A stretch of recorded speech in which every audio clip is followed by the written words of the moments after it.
अस्सलाम वालेकुम, welcome back. I am Hussain Sajid और आज हम डिस्कस करने जा रहे हैं यहाँ पे इस वीडियो के अंदर लेक्चर नंबर 6 MTH 302 का। और काफ़ी दिनों बाद आज मैं लेक्चर रिकॉर्ड कर रहा हूँ। पहले पहले 5 जो लेक्चर्स हैं वो मैंने काफ़ी मंथ्स पहले रिकॉर्ड किए थे पिछले सेमेस्टर्स के अंदर, और फिर थोड़ा सा बिजी हो गया। तो आए आज अगेन हम स्टार्ट करने जा रहे हैं नेक्स्ट लेक्चर्स। तो यहाँ पर हम थोड़ा सा जो न्यू चीज़ें हैं, डिस्काउंट्स वगैरह हमने थोड़ा सा डिस्कस करेंगे। सिंपल एंड कंपाउंड इंटरेस्ट को डिस्कस करेंगे। एवरेज ड्यू डेट है, interest on drawing on calendar है, तो इन सारी चीज़ों को हम डिस्कस करेंगे। तो पिछले लेक्चर के अंदर आपने थोड़ा सा चेंज इन प्राइसेस को डिस्कस किया होगा। सो अचार्टर बाई उसी को हम थोड़ा सा एग्जांपल्स को देख रहे हैं। मैं अगेन आपको बताता चलूं कि हम यहाँ पर इस लेक्चर्स के अंदर हम सिर्फ हैंडआउट्स को मैं आपको एक्सप्लेन करता हूँ। मोस्टली टीचर के आपको शॉर्ट लेक्चर्स मिल जाते होंगे, लेकिन मैं उस तरह से डील नहीं करता। मैं जस्ट आपको हैंड आउट्स जो है वो वर्ड बाय वर्ड पूरा का पूरा लेक्चर समझाता हूँ कि कहीं से भी आपसे वो क्वेश्चन करता है तो आप आसानी से उसको आंसर कर सकें। आप अगर अभी तक मेरे यूट्यूब चैनल पर नए हैं तो यूट्यूब ओपन कीजिए और हुसैन साजिद ऑफिशियल सर्च कीजिए और मेरे चैनल को सब्सक्राइब कीजिए। Same user name Hussain Sajid official के साथ मेरा इंस्टाग्राम अकाउंट है, इसको भी फॉलो करना मत भूलिएगा। और सेम यूजर नेम के साथ मेरा फेसबुक पेज है, इसको भी लाइक करना मत भूलिएगा। और आपका कोई भी क्वेश्चन होता है तो आप मुझे व्हाट्सएप कर सकते हैं। आपकी कोई भी असाइनमेंट आती है तो आप मुझे वो फौरन, यहाँ पे मेरे चैनल पे है और ये व्हाट्सएप का बटन बना हुआ है, आप इस पर क्लिक करेंगे तो मेरा व्हाट्सएप ओपन हो जाएगा। मैं अगेन आपको वैसे व्हाट्सएप जो है वो यहाँ पे लिख के भी बता देता हूँ। मेरा व्हाट्सएप है 0313627538 ठीक है, हुसैन साजिद। तो ये व्हाट्सएप ऑन है, इस पे सिम कॉल्स नहीं होती। तो आपकी जैसे असाइनमेंट आती है तो मुझे आप व्हाट्सएप कर दिया करें, तो मैं आपको आपकी असाइनमेंट का सोल्यूशन भी प्रोवाइड कर दिया करूंगा। सो चलते हैं टॉपिक की तरफ। स्टार्ट में हमें वो पहले पिछले चैप्टर्स की रिवीजन करवा रहा है कि एक चार्टर बैंक है, वो जो है lowering interest rate on the loans from 9% to 7%। तो पहले वो था, वो 9% ले रहे थे इंटरेस्ट, अब उन्होंने 7% चार्ज करना शुरू कर दिया। So what will be the percentage decrease in the interest on the given bank. फिर एक चार्टर बैंक है, वो इंटरेस्ट रेट इंक्रीज कर रहा है लोन्स के ऊपर फ्रॉम 7% to 9%।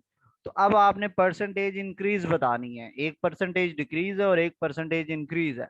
सो लेक्चर 5 के अंदर आपने इन कैलकुलेशंस को देखा, हम अगेन देख लेते हैं। तो जो पहला स्टेटमेंट है जिसके अंदर वो डिक्रीज करते हैं, उसके अकॉर्डिंग अगर हम देखें तो आपके पास 7 इनिशियल था, चेंज होकर न्यू प्राइस आपकी बन गई 9।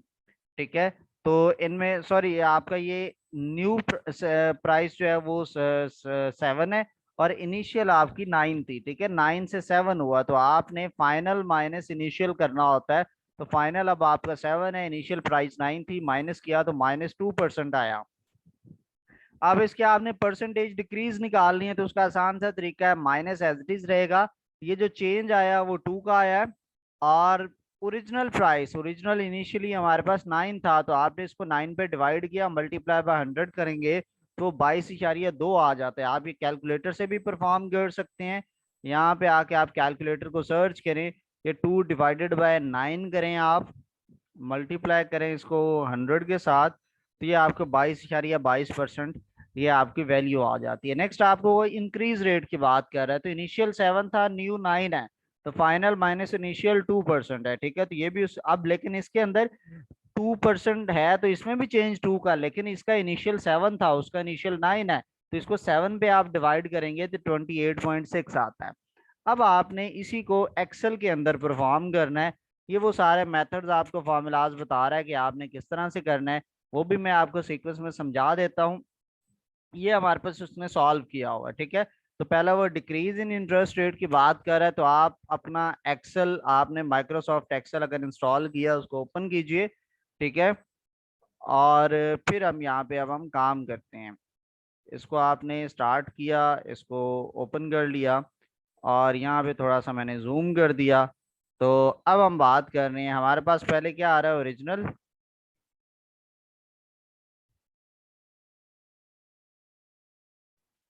वो था हमारे पास 7। फिर हमारे पास जो है रिवाइज्ड इंटरेस्ट वो है 9। तो चेंज कितना आया हमने, ठीक है, चूंकि रिवाइज सॉरी ओरिजिनल हमारे पास 9 है, रिवाइज्ड हमारे पास 7 है, तो ये 9 है, इसको आपने 7 कर दिया। आप इसको चेंज कह सकते हैं या डिक्रीज भी कह सकते हैं। तो वो सिंपल है, इक्वल का बटन प्रेस करेंगे, revised minus original, equal press करेंगे तो वो -2 आ जाएगा। फिर वो डिक्रीज की परसेंटेज निकालनी है, तो सिंपल डिक्री पहले आएंगे इधर इक्वल, इसको हम कर देंगे इधर, लिख दें जी परसेंटेज डिक्रीज क्या है, तो इक्वल का साइन, इसको डिवाइड करेंगे ओरिजिनल के साथ, मल्टीप्लाई बाय 100, तो ये देखें 22% आ गया। ठीक है, आप इसके अंदर एक और काम भी कर सकते हैं। जब आप इसको ये कर रहे थे तो शुरू में आते हैं, तो इधर लिखें इक्वल के बाद राउंड ब्रैकेट, और फिर ये जो भी आपने सारा लिखा कॉमा 2 करके ब्रैकेट कर देंगे, तो एंटर करेंगे तो वो डेसिमल के बाद इसको 2 प्लेसेस तक लेके जाता है। ठीक है, तो ये राउंड का फंक्शन होगा, ये आपको नजर आ रहा होगा। मैं इसको थोड़ा सा क्लियर करके कॉपी करके आपको इधर वर्ड के यहाँ पे दिखा देता हूँ। तो ये हमारे पास फॉर्मूला बनता है राउंड, और ये हमने वो उसको परसेंटेज इंक्रीज निकाली। और ये एक्सेल के अंदर हम क्यों परफॉर्म करते हैं, एक्सेल के बगैर भी आपका गुजारा हो सकता है, आप एक्सेल को यूज ना करें तो आप डायरेक्ट कैलकुलेटर से सॉल्व करें, और उसको तो आपने इस तरह से चीज को दिखाना होता है। ये जिस तरह से ये वाली कैलकुलेशन है, उधर आपने ये लिखनी है, एक्सेल की स्लाइड्स आपने कॉपी पेस्ट नहीं करनी। लेकिन यहाँ चूंकि आप बिजनेस के स्टूडेंट्स हैं, आपने आगे एक्सेल में बहुत काम करना है, तो आपको एक्सेल को यूज करना आना चाहिए। ठीक है, इसी तरह से दूसरा हमारे पास है परसेंटेज इंक्रीज, इसी के अंदर मैं चेंजिंग कर लेता हूँ। और ओरिजिनल उसमें 7 था, और चेंज जो हुआ है वो ये हुआ, तो मैंने सारा फॉर्मूला वही रहने दिया, कहीं कोई चेंजिंग नहीं की। यानी मैंने क्या किया कि ये देखें, इधर आप देखें तो ये है C4, ये C और 4, ये जो डिक्रीज नहीं है अब हमारे पास, ये इंक्रीज है। ठीक है, और इधर भी आपके पास परसेंटेज इंक्रीज की है। ठीक है, तो एक्चुअल में क्या है कि ये जो इंक्रीज है divided by original price multiply by 100, तो वो उसने 28.57 खुद ही कैलकुलेट कर दिया। फॉर्मूला वही पहले वाला लगा हुआ था, इंक्रीज हो डिक्रीज हो आपका फॉर्मूला वही रहता है। ठीक है, जो भी चेंज आ रहा है उसको डिवाइड करते ओरिजिनल के ऊपर, मल्टीप्लाई बाय 100 करें, तो आपके पास वैल्यू सेटल्ड हो जाती है। तो ये सारी हमने ये जो 2 पेजेस पे इसने कैलकुलेशंस की है वो हमने परफॉर्म कर लिया। ठीक है, इसका एक डिजिट आ रहा है, हमारे 2 आ रहे हैं। क्यों आ रहा है, इसने कॉमा 1 किया हुआ है, ये जो हमने किया है ना ये परसेंटेज, मैंने कॉमा 2 किया है, आप इसको कॉमा 1 कर दें। अब देखें उसने राउंड ऑफ के बाद डेसिमल के बाद एक डिजिट आपको दिखाया है। ठीक है, पहले वो 2 दिखा रहा था। नेक्स्ट इधर कुछ ये डेफिनेशंस है। The definition of a stock, stock क्या होता है कि आपकी कंपनी के अंदर जो एक शेयर है, आपका ओनरशिप की कंपनी में, यानी कंपनी की जो मलकियत है उसमें जो आपका एक हिस्सा होता है, सिंपल एक 1 हिस्सा, उसको हम बोलते हैं स्टॉक। मसलन एक कंपनी है और उसका 10,000 मालिक है, तो वो 10,000 इक्वल शेयर्स होंगे उसके। ठीक है, यानी उसके आपने कंपनी के शेयर बना दिए कि सपोज कि इसके हमने 1 लाख शेयर्स निकालने, 1 लाख हिस्से हैं बेसिक। तो आप जाते हैं कंपनी के अंदर, आप जाते हैं मेरा मैंने अपना हिस्सा डालना, तो आपसे वो पूछते हैं कितने शेयर आप खरीदना चाहेंगे। तो वो उन्होंने 1 लाख हिस्सा टोटल निकाला हुआ, तो आप कहते हैं 1 लाख हिस्सा है, तो एक एक शेयर या एक हिस्सा कितने का, वो कहते हैं 1,000 रुपए का। तो आप कहते हैं मैं 20,000 की करना चाहता हूं, तो इस तरह करें, इसमें से 20,000 शेयर जो है वो मुझे दे दें, उस कंपनी के 20,000 शेयर्स आपके हो जाते हैं। क्लियर है? ठीक है, तो इसको हम शेयर बोलते हैं। The plain and simple stock is a share in the ownership of a company. कि एक सिंपल स्टॉक का मतलब क्या है कि किसी भी कंपनी की जो ओनरशिप है उसमें एक सिंगल हिस्सा जो है उसको आप स्टॉक कहते हैं। Stock represent a claim on companies assets and earnings. कि स्टॉक क्या क्या मतलब है कि ये आप जो कंपनी के एसेट्स और उसकी कमाई और उसके जो मलकियत है उस पर जो आप अपने हिस्से का दावा करते हैं, उसको आप स्टॉक का नाम देते हैं। As you acquire more stock your ownership stake in the company become greater. आप जितने ज्यादा स्टॉक खरीदते जाएंगे कंपनी के अंदर आपकी जो ओनरशिप का दावा है वो बढ़ता चला जाएगा। सो आप कह सकते हैं कि इक्विटी या stock it mean same thing. Share, equity, stock तीनों को एक ही चीज कहते हैं। नेक्स्ट आता है स्टॉक यील्ड क्या होती है। So with stock yield, yield वैसे पैदावार को कहती हैं। तो स्टॉक यानी आपने एक फसल लगाई है, तो आपने मेहनत की, पैसे लगाए, और 1 साल या 6 महीने बाद वो फसल पक कर तैयार होती है। तो अब आप उसमें से देखते हैं कि इसने आपको कमा कर कितना दिया है, तो वो आपकी उसके अंदर आप कहेंगे कि ये इसकी यील्ड है, ये इसकी पैदावार है जो उसने आपको कमा कर दी है। So yield can refer to the rate of income generated from the stock in the form of regular dividend। कि रेगुलर जो डिविडेंड्स होते हैं, ये डिविडेंड क्या होता है, आप कह लें कि आपकी शराकत दारी का एक जो हिस्सा है वो आपका डिविडेंड कहलाएगा। आगे चल के हम इसको डिस्कस भी करते हैं। तो स्टॉक के अंदर यील्ड का मतलब क्या है, rate of income generated from the stock. तो स्टॉक से जो इनकम आप जनरेट करते हैं उसका रेट क्या है, ठीक है, पर स्टॉक उसका क्या प्राइस है, जो कि आप रेगुलर डिविडेंड में आपके हिस्से में आती है, उसको आप स्टॉक यील्ड कहते हैं। This often represent in percentage form, और इसको कैलकुलेट करते हैं as annual dividend payment divided by the stock current share price. ठीक है, तो उसके करंट जो शेयर प्राइस होती है स्टॉक की, वो साल के अंदर आपका जितना भी उसमें ओवरऑल कमाई होती है, प्रॉफिट होता है, उसके ऊपर वो डिवाइड कर देते हैं। तो इससे आपके पास स्टॉक की यील्ड आ जाती है। अब ये डेफिनेशन आपने याद करनी है। स्टॉक अर्निंग पर शेयर का क्या मतलब है, अर्निंग पर शेयर का मतलब है कि the total profit of a company divided by the number of share. For example, एक कंपनी के पास $1 बिलियन की अर्निंग हुई है और 200 मिलियन उसके शेयर थे। तो उससे क्या हुआ, आप $1 बिलियन को डिवाइड करेंगे 200 मिलियन पे, तो पर शेयर जो आया $5। तो एक शेयर की अर्निंग जो है वो $5 हुई है उस साल की। ठीक है, फिर आता है प्राइस अर्निंग रेशियो। अब value ratio of a company current share price compare to its price per share earning. यानी आपकी कंपनी की मार्केट वैल्यू क्या है पर शेयर की, और पर शेयर अर्निंग आप कितनी कर रहे हैं, इनको आप डिवाइड करते हैं तो प्राइस अर्निंग रेशियो आपकी निकल आती है। फॉर एग्जाम्पल, इसको समझा रहा है आपको वो कि कंपनी जो है वो करंटली $43.43 के रेट पर एक शेयर को ट्रेड कर रही है, और लास्ट 12 मंथ के अंदर कंपनी ने जो उसके अर्निंग थी वो $1.95 पर शेयर उसने कमाई है। तो पर शेयर उसकी जो प्राइस ओवर जो अर्निंग है, वो जो स्टॉक है उसको आप दोनों को डिवाइड करते हो, यानी करंट प्राइस उसकी कितनी है, $43, और जो आपने अर्निंग की है पर डॉलर पर शेयर वो है $1.95। तो आपने दोनों को डिवाइड किया तो आप कहेंगे कि प्राइस ओवर अर्निंग रेशियो जो है वो आपके पास कितनी है, 22.05 डॉलर। नेक्स्ट आता है आउटस्टैंडिंग शेयर्स क्या होते हैं। आउटस्टैंडिंग हम नॉर्मल डेली लाइफ में बोलते हैं कि आपके बकाया कितने हैं। आप किसी जो है स्कूल की फीसिस पे करते हैं, तो आप जब फी पे करने जाते हैं तो पहले आपसे यूनिवर्सिटी की फी के वक्त वो आपके आउटस्टैंडिंग्स की बात करता है कि ये पिछले बकाया जात आपके इतने रहते हैं, उनको क्लियर करें, फिर आप आगे वाली प्राइस पे करें, न्यू जो फीस है।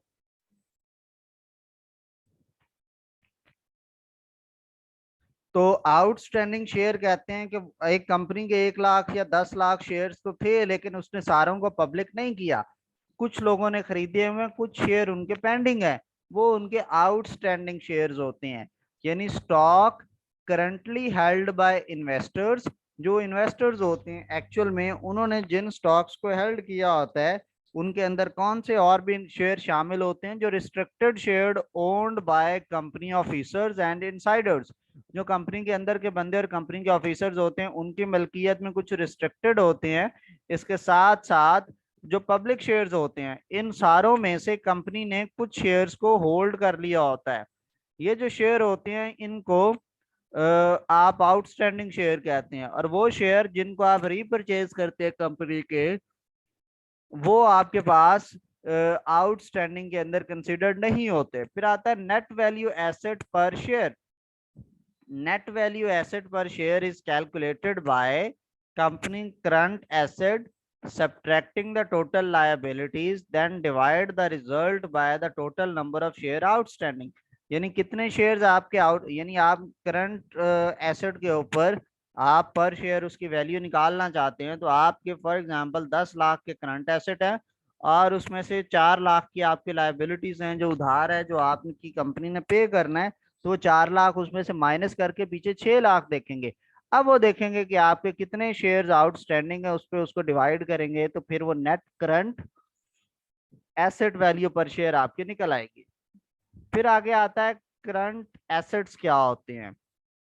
The value of all assets that are reasonably expected to be converted into cash within 1 year in normal course of the business, तो उसको आप क्या कहेंगे, करंट एसेट कहेंगे।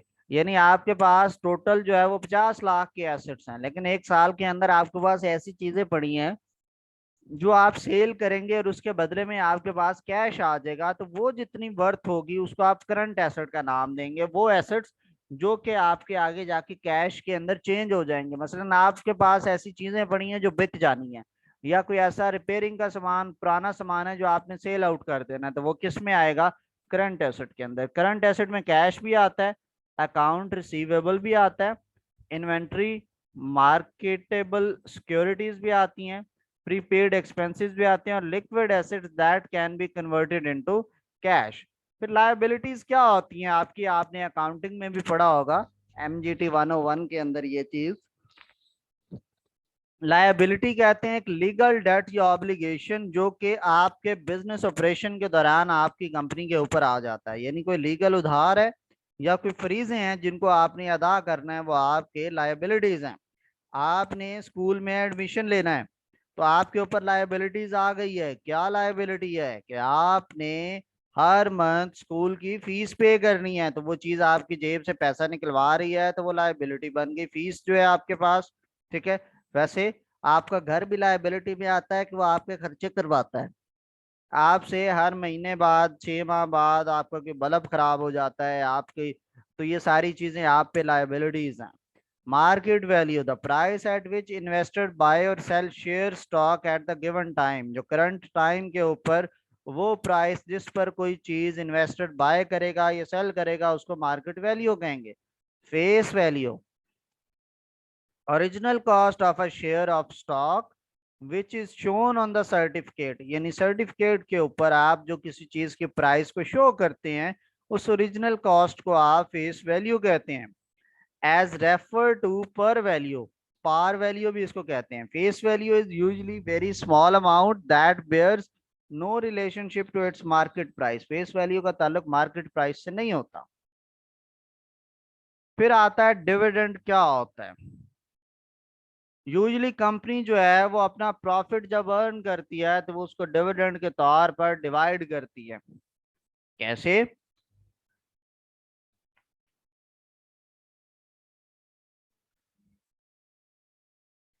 फॉर एग्जाम्पल अ कंपनी में have earned a profit of 1 crore in 2003 and 4, 2003 से 4 के दरमियान जो उनका एक फिस्कल ईयर होता है, या जो उनका प्रॉफिट ईयर बिजनेस ईयर होता है, उसमें कंपनी ने 1 करोड़ का प्रॉफिट कमाया है। सो वो हाफ अमाउंट जो है वो कंपनी कहती है कि हम कंपनी में ही रखेंगे। उसको वो कहाँ यूटिलाइज करेंगे कि वो आपकी न्यू मशीनरी खरीद सकते हैं, नया रॉ मटेरियल खरीद सकते हैं, या फिर उसको बैकअप के लिए रखते हैं कि जो आप उधार पे चीजें खरीदते हैं ये कैश कंपनी के पास अपना पड़ा हो तो वो इसी अपनी पैसों से वो चीज खरीदे, उसको उधार ना लेना पड़े। और जो बाकी बचेगा वो इसको डिविडेंड के तौर पर लोगों के अंदर डिस्ट्रीब्यूट करेंगे। कैसे डिस्ट्रीब्यूट करेंगे कि आपका जो कैपिटल है कंपनी का, फॉर एग्जांपल वो 10,000 शेयर्स के अंदर डिवाइडेड है, यानी आपकी कंपनी के अंदर 10,000 शेयर्स हैं टोटल, तो आपने 50 लाख रुपया डिविडेंड के तौर पर यूजर्स के अंदर उन 10 लाख शेयर्स में डिवाइड करना है एज अ प्रॉफिट। ठीक है। तो आप उस 50 लाख को डिवाइड करोगे 10,000 पे, तो उससे आपके पास एक शेयर के जो प्रॉफिट आता है वो 500 आता है। इसको आप डिविडेंड कहेंगे पर शेयर। सो अगर आपके किसी कंपनी में 100 शेयर हैं तो इस हिसाब से आप उसको मल्टीप्लाई करेंगे 500 को अपने 100 शेयर से, तो आपका प्रॉफिट हुआ 50,000। तो आपको 100 शेयर के बदले 50,000 मिलेंगे। Sometimes the dividend is given as a percentage. Company says it declared dividend of 50%. It is important to remember that the dividend is a percentage of a share face value. जो उसकी face value होती है उसके साथ वो percentage देती है, ठीक है। This means that the face value of your share is ₹10, तो 50% उसका क्या होगा, 5 पर शेयर। यानी फेस वैल्यू शेयर की अगर बन रही है ₹10, तो वो आपको कहेगा कि हम पर शेयर जो है वो हर बंदे को ₹5 का प्रॉफिट देंगे, ठीक है, हर शेयर के अगेंस्ट प्रॉफिट। यानी एक ऑप्शन तो है वो कहते हैं जो प्रॉफिट हुआ है वो आधा कंपनी के अंदर रखा जाएगा, आधा प्रॉफिट के तौर पे डिस्ट्रीब्यूट किया जाएगा। दूसरी पॉलिसी कंपनी की क्या है कि जो फेस वैल्यू होगी उसका 50% हर बंदे को साल बाद प्रॉफिट के तौर पे दिया जाएगा, ठीक है। फिर आगे आता है buying share. If you buy 100 share at 62.50 per share with a 2% commission, calculate your total cost. तो आपने 100 शेयर खरीदे और उसके ऊपर आपने पर शेयर कॉस्ट थी 62.50, तो आप इसको मल्टीप्लाई करेंगे तो वो आता है 6250 रुपीज। अब इस पे आपका 2% कमीशन आता है, तो आप इसके अंदर 2% कमीशन को मल्टीप्लाई करेंगे। जो वैल्यू आपकी ये कैलकुलेट हुई है पहले वाली, परसेंटेज का मतलब होता है डिवाइडेड बाय 100, तो 2% का मतलब है 2 डिवाइडेड बाय 100, तो 2 डिवाइडेड बाय 100 इससे मल्टीप्लाई होता है तो ये 125 आता है। इन दोनों को ऐड किया तो कमीशन के साथ आपको कितने अमाउंट मिल रही है, 6375। रिटर्न ऑन इन्वेस्टमेंट क्या होता है, suppose you bought 100 share at 52.25 rupees and after sold them after 1 year at 68 rupees. आपने खरीदा कितने में, आपने उसको खरीदा 52.25 रुपए में, लेकिन आपने जब सेल किया तो उसको 68 रुपीज में सेल किया साल के बाद, तो 1% कमीशन आपको बाइंग पे मिला और सेलिंग द स्टॉक के ऊपर भी मिला, और 10% डिविडेंड पर शेयर आपको मिला है due on this share. Face value is 10 rupees. What is your return on investment, तो वो हम कैसे निकालेंगे। आपने इनिशियल में कितना खरीद, आप जब खरीद रहे थे 100 शेयर्स आपने खरीदे, 52.25 रुपया एक शेयर का था, तो आप 100 को मल्टीप्लाई करेंगे 52.25 से, ये आता है 5225, ठीक है, 5225 रुपये बने। अब 1% आपको खरीदते हुए कमीशन मिला, आपने 1% इसका कैलकुलेट किया तो वो आया 52.25। कैसे 1% आपने डायरेक्ट अगर इधर से कैलकुलेट करना है तो इसका सिंपल सा तरीका कार है। ये कहाँ से ये हमारा सिंपल सा क्या तरीका कार है कि ये 52.25 रुपीज टोटल बने। आप इसको मल्टीप्लाई करेंगे 1 के साथ, डिवाइड करेंगे 100 के साथ, तो ये आपका 1% कमीशन आ गया। तो ये 1% कमीशन और इन दोनों को आपने ऐड किया तो ये न्यू टोटल आपके पास कॉस्ट आपको पड़ेगी खरीदते वक्त 52.57। अब आप सेल कर रहे हैं, सेल कितने में कर रहे हैं, 68 रुपीज में, ठीक है। 68 के साथ 100 शेयर को मल्टीप्लाई करेंगे तो वो 6800 बना। 1% कमीशन है, तो उसी तरह से आपने इसका 1% कमीशन निकाला तो वो 68 रुपीज है, तो इस 68 में से वो कमीशन माइनस करेंगे तो 6732 है। अब आपको प्रॉफिट कितना हुआ है, आपको आपने सेल किए हैं 6732 में, परचेज किए थे 5277.25, दोनों को आपने माइनस किया तो आपको जो प्रॉफिट हुआ है, नेट गेन जो आपको हुई है वो 1454.75 हुई है। अब आपको जो डिविडेंड मिल रहा है वो 10% पे मिल रहा है, ठीक है। तो आपने उसको मल्टीप्लाई किया 10 के साथ, ठीक है, और इसके ऊपर आपको वो आपने 10 रुपीज के साथ है, ठीक है। तो आपको वो 100 शेयर्स आपके टोटल थे, आपने उसको 10 के साथ मल्टीप्लाई किया और 10 पे उसको डिवाइड कर दिया तो 100 बचता है, तो टोटल गेन इसमें आपने 100 का ऐड किया तो 1554.75 रुपये आपको टोटल गेन हुआ है। तो रिटर्न ऑन इन्वेस्टमेंट आप कैलकुलेट करना चाहते हैं तो आपका जो इन्वेस्टमेंट थी वो 52.57 पे थी, इशारिया 25, ये आपके पास, ठीक है, 5277.25। और आपको जो गेन हुआ है वो 1554.75 हुआ है। दोनों को डिवाइड करें, मल्टीप्लाई बाय 100 करें, तो 29.46% आपके पास रिटर्न ऑन इन्वेस्टमेंट आ गई है।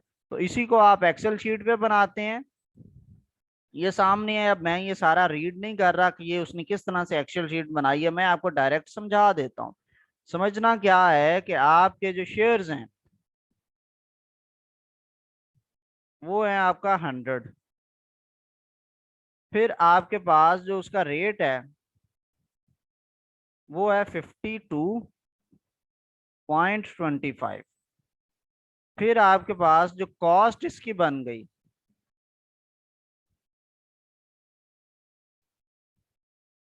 कॉस्ट ऑफ 100 शेयर्स, वो आपके पास कितनी बनती है, वो आप सिंपल इक्वल इसको मल्टीप्लाई कर दें इसके साथ, वो आपके पास बन गई 5225। अब आपने इस पे 1% कमीशन निकालना है, 1% कमीशन। उसका क्या तरीकाकार है, इक्वल ये वैल्यू है, इसको आप मल्टीप्लाई कर दें 1 के साथ डिवाइडेड बाय 100, तो ये इसका 1% कमीशन आ गया। इसके बाद आपको टोटल कॉस्ट कितनी पड़ी, टोटल कॉस्ट आपकी है commission plus cost of 100 shares, तो ये 5277 में, तो ये आपका आ गया गेन। फिर इसी तरह से हम करते हैं, नेक्स्ट है आपका सोल्ड, सेल आप कैसे कर रहे हैं। अब आप सेल निकालेंगे तो ये गेन के था, ये सोल्ड पे था। सोल्ड पे आपके पास शेयर्स कितने बने, वही 100 शेयर्स हैं आपके। फिर आपके पास रेट क्या है, अब रेट आपका है पर शेयर 68 रुपीज। तो आपके पास सेल अमाउंट कितनी बनी 100 शेयर की, वो आप सिंपल है इसको मल्टीप्लाई कर दें जितने में पर शेयर है, मल्टीप्लाई बाय दिस, तो आपने 68 में। अब उसी तरह से 1% आपका कमीशन है, तो 1% को निकालना है, तो ये टोटल वैल्यू है, मल्टीप्लाई बाय 1 डिवाइडेड बाय 100, 1% आ गया 68। तो अब आपका टोटल सेल कितने में हुई है आपके पास, इक्वल ये वैल्यू माइनस इसमें से कमीशन हो गया, ठीक है। खरीदते वक्त आपने वो कमीशन जो है आपको मिलता है, सेल करते वक्त आपको देना पड़ता है, ठीक है। तो ये माइनस हो गया, अब पीछे ये टोटल सेल इतनी बन गई। अब आप इसका रिटर्न ऑन इन्वेस्टमेंट निकालना चाहते हैं, तो रिटर्न ऑन इन्वेस्टमेंट क्या है कि आपने वो सिंपल सा तरीका है कि आप उनको गेन कितना हुआ है पहले तो आप वो निकालें। तो अब आप कहते हैं जी मेरा नेट गेन कितना है, नेट गेन निकालने का क्या तरीका कार है, सेल कितने में हुआ है माइनस परचेज कितने में हुआ था, तो ये आपके पास नेट गेन आ गया। अब आप निकालना चाहते हैं R O I, return on investment, आपका प्रॉफिट कितना हुआ डिवाइडेड बाय आपको वो पड़ा कितने में था, मल्टीप्लाई बाय 100, तो ये आपका आ गया 27 पॉइंट। आप इसको राउंड करना चाहते हैं, कॉमा 1 करके ब्रैकेट क्लोज करें, लेकिन शुरू में जाके राउंड लिखना भी है, ROUND, और ब्रैकेट स्टार्ट कर दी, तो 27.6 आपका जो है वो इतना आपको ये प्रॉफिट आ गया। ये ऊपर उसने यही निकाल के दिया था यहाँ पे, ठीक है। ये हमारा थोड़ा सी वो वैल्यूज ऊपर, हाँ उसके बाद वो 100 रुपीज आपका डिविडेंड भी आ रहा है, तो वो 100 ऐड करने के बाद ये वैल्यू आपके पास आ जाती है, ठीक है। सो ये इस तरह से हमने ये सारी चीजें कैलकुलेट करनी है।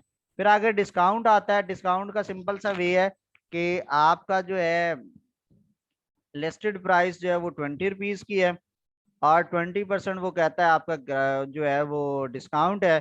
तो नेट प्राइस जो होती है उसका आप डिस्काउंट निकालने के बाद उसमें से उसको माइनस कर देते हैं, तो ये आपके पास है लिस्ट प्राइस आपके पास ये, और मल्टीप्लाई कर देते हैं आप उसको उसी के डिस्काउंट के साथ। तो इसका भी आसान सा हल है, आपके पास एक चीज की जो प्राइस लिखी हुई है वो मैं कहता हूँ वो है 4500, आपको जो डिस्काउंट मिला है वो मिला है 20% का। ठीक है, इधर आपने परसेंटेज लिखना नहीं है, लिख भी दे के इसको एक दफा देख लें इसका क्या इफेक्ट पड़ता है। और आपने पहले आप टोटल जो वैल्यू निकालनी है, आपने डिस्काउंट प्राइस निकालनी है आपने। तो डिस्काउंट प्राइस आपकी कैसे आएगी, आपने इक्वल ये मल्टीप्लाई बाय ये कर दें। तो उसने कहा जी 900 आपका 20% उसका डिस्काउंट आ गया है।